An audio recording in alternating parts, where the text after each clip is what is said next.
Definitely in terms of flavors, red velvet, carrot, and our Lindt chocolate. And in terms of designs, people are definitely veering away from the traditional full white cakes and flowers, and that they're more into drastic designs, bright colors, and lots of different techniques and shapes of cakes. What we're showing is that we don't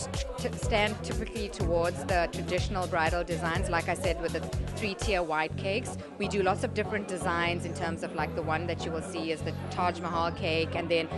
for traditional African weddings, calabash pot cakes, and then also in terms of the seven-tier cake that I have here as well,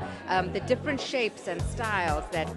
brides are now tending to veer, just to veer away from that traditional boring look of white cake.